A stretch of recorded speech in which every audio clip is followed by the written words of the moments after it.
Hey everyone, it's me, Melissa, living dead girl.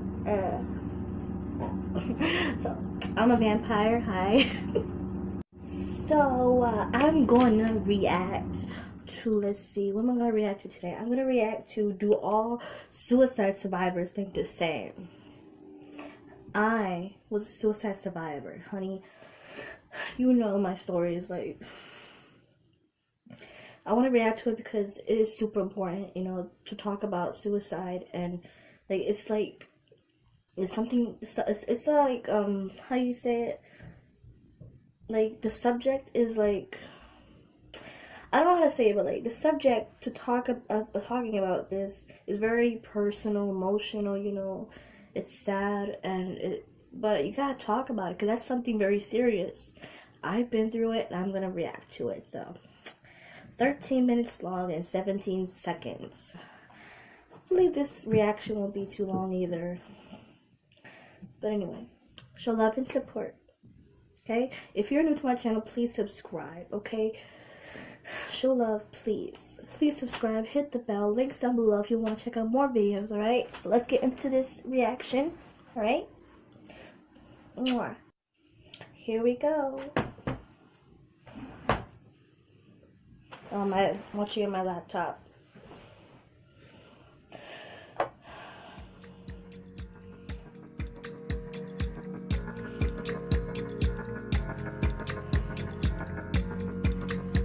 My stomach hurts. Ow.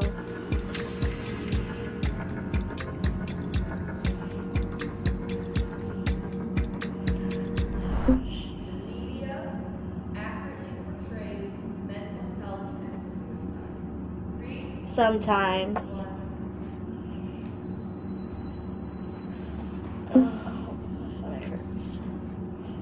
I don't think it does all the time, especially because there's so many things that can happen with any sort of mental illness, which makes it then a problem when you're trying to explain it to someone because they think, oh, like in 13 Reasons Why, and it's not always like that.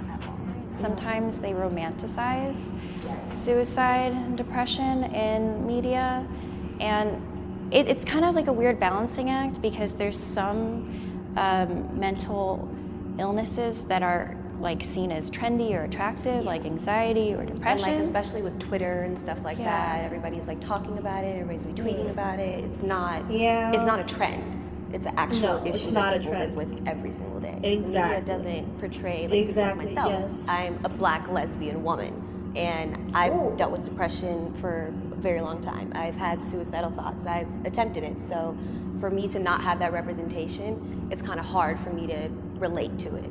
Well, I think that the media, it doesn't portray it correctly, but I also think that they're on the way up. It's not good now, but it's getting better, I think.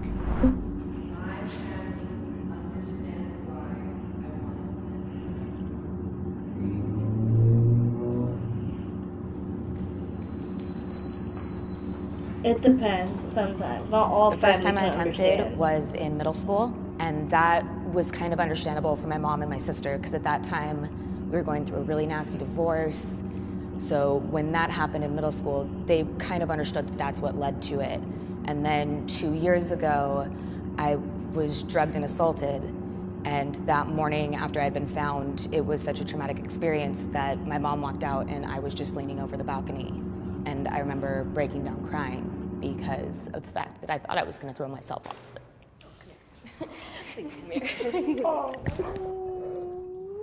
So I think I was fortunate enough to have a family that was very understanding of everything I was going through. I feel like my family didn't really understand. A lot of people still don't know like what's happened in my past. I was assaulted and attempted, and I was roommates with my best friend. She didn't even know. No one knew. And so I was handling it all internally, and now that they kind of know more or less, like I just wish they would have talked to me. They would have asked questions, because I was in college just all alone, dealing with it by myself, and no one knew. In my family, my parents are both immigrants. I wanna cry. My mom was a refugee, so everyone in my family struggled with severe mental health and PTSD, and we just never spoke about it. I think the focus was make sure you assimilate, make sure you, get a good job, make sure you're surviving, make sure people see you as, an American. Yeah. My family had a really hard time even understanding that I was struggling with mental health because they thought I was doing so well in school and I have all these friends, I'm hanging out with them all the time. How could you have depression?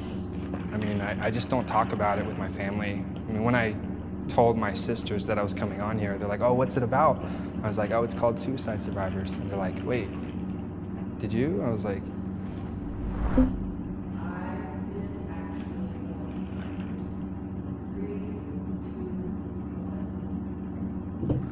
You get mixed feelings about that one. I think it depends because not Every like, time some I people go do through it, it's like people a think depressive about stage, it, but I not just do it. want someone to hold me back. And that's why I don't think I actually want to die. I want to, it's more like I want to live, but it's really hard to do that. every moment that passed by, I was like more and more ready to like meet my maker. I saw it as like the easiest way out, go somewhere where no one can find me and then I'll be all right. I don't know how I was found, like somehow, some way my friend like had a gut feeling and then all of a sudden like cops were like knocking on my window in my car.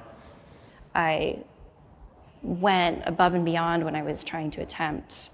Me and my sister, she was begging me to go to the doctor to tell someone, and I was very insistent, like I don't want to.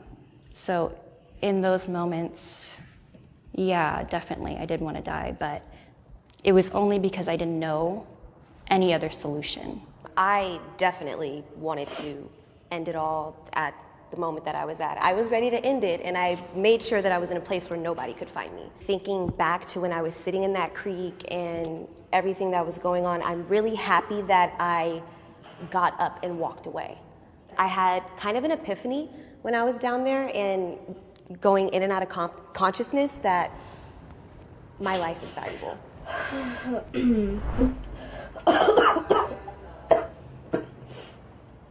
Suicide is selfish.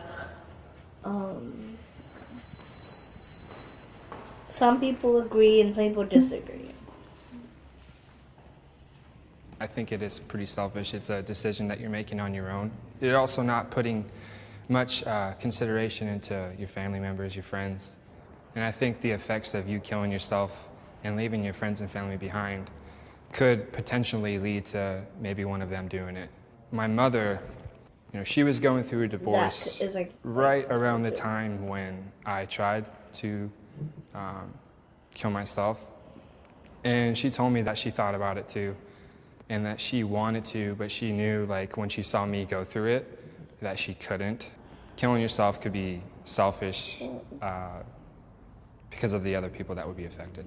See, I get where you're coming from, but I also, for me, the first time I attempted, in my mind, that was going to be the option that would make things easier for my family. And even the second time, for me, it was what was going to make things easier because in my mind, my family didn't want somebody that had just been drugged and assaulted. Like, that's a huge burden to be carrying. And so I didn't want to place that burden that I was going to have to go through and the financial burden of that on my family. But I mean, look at all of us. I mean, we all thought that was our option. We thought that that was the way to go. And afterwards, we saw the benefits of actually surviving and not having to be dead. And that's why I moved, is because I agree with everything that you said. And then I also agree with you about the family situation and about how thinking about your family and thinking about the people that love you. I recently just got reconnected with my biological father. If I would have ended my life at 16, that would have never happened. He would have found me and he would have got the horrible news like, oh yeah, your daughter committed suicide at 16.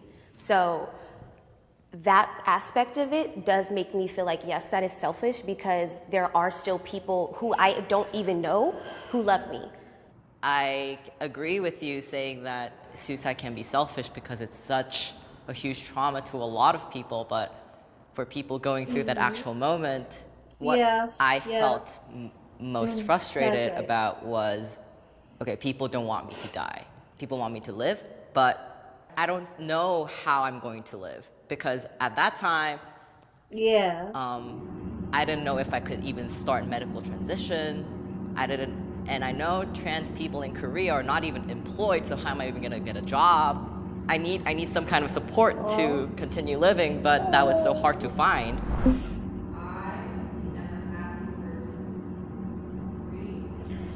I try to be my best to be happy. Like I'm calm, I'm okay, I'm content. But there are times where I don't feel happy, but I try. I think I once was like Be very positive and unhappy be and very happy. dark on the inside, and I always portrayed But there are being that times where friendly, I was outgoing unhappy. person. Now I'm genuinely happy on the inside And, because like, I've in worked dark so hard, equally as place. hard as I do on my physical fitness with my mental health. And being happy to me is feeling at one with yourself, which is sometimes just being alone, which is okay. And I feel like people make that like, oh, you're alone all the time, you're excluding yourself. No, it's not that. I'm taking that space for myself not- to get no. to be happy. Sometimes For me, I like feel to like be happiness alone, is a lot of sometimes. pressure. Like, I don't want to It's not measure that. myself on Like, one it's okay emotion. sometimes. I feel like there's the spectrum of different things you can feel. You can feel upset, you can feel happy, you can feel depressed. And exactly for on me, the it's spectrum. just, I don't need to be in a constant state of it. So I think when we talk about happiness, it gets confusing because I think generally we're just saying, are you okay? And to me, that's different. It really saddens me that I am standing here because I know it will disappoint a lot of people around me because they all want happiness for me. And sometimes I feel like I need to be happy because I need to fulfill those people's wishes. But it's not actually that. It's supposed to be for my own sake. And like it's also like every day I struggle with a lot of things, like being trans, being a non-US You're citizen beautiful, who's trying honey. to You're immigrate here, beautiful. having family issues. Oh my god. So And it's okay to not be okay. Like, Yeah, don't feel like you have to be and- forced to be happy. It's okay. And that's the thing, like if you would ask me Yeah, a month like- ago, I would have been yeah. standing over there with you. It's such Yeah. a wave, but like the past week, it's been a good week for me. But I mean, a month ago, I would have been right over there. It gets better. It's true that it does get better, but it takes so much time. I think in terms of the statement, it gets better, there's kind of a little tagline that comes after it that's, but it does take time. You don't heal right Yeah. away. Sometimes you're gonna be in that True. dark place and you have to write it out and you just have to Yeah. find that willpower inside yourself. Exactly. And it's very hard sometimes. I feel like something that I was told a lot growing up was that it doesn't get better and that life gets worse and all those things. Like, it totally gets better. Everyone was wrong. Take those risks, like have faith in your own abilities, like push yourself as far as you can go. That's what I've been doing for the last 3 years, and it gets better. I feel like for me, I'm in a position of privilege because it did get better for me. I had access to resources. I had health insurance so I could see a therapist. I have a job, so I have financial stability. I don't think that everyone gets that. I don't think that everyone is dealt the same hand. I'm on the side of agreement here. I think that time heals all. Earlier I said I wasn't happy, but compared to where I was when I tried to kill myself, tremendously improved. I'm not in that deep, dark state of mind, and I do want to live. I still struggle with it, but I don't want to die. And I think that's all that matters. Our society is so adamant about, making it a point that, well, you have to get better quickly. Instant gratification. Instant gratification, right? You have to get better quickly, or you have to act like you're at least better quickly, and you don't. It's okay to act like you're not okay for that time being. But as long as you get out of it and get there and take your time and do what you need, that's all that matters. Can I get a hug? it gets better, everyone. Big group hug. Yeah, it gets better, everyone. It gets better. And it's true. It does. Wow, I love listening to that. All these people's experiences, like their stories. Wow, it's like good to hear them, because everyone's been through that, Everyone has different experiences and different emotions, and it's a spectrum of all these feelings. And it's okay to be alone, but there's a difference. And wow. So, I hope you enjoyed the reaction video. Links down below for more videos, story time, mental health. So, yeah, subscribe. There are more links down below. Follow me on Instagram at LivingDeadGirlMelissa. Alright? Subscribe. Show some love and support.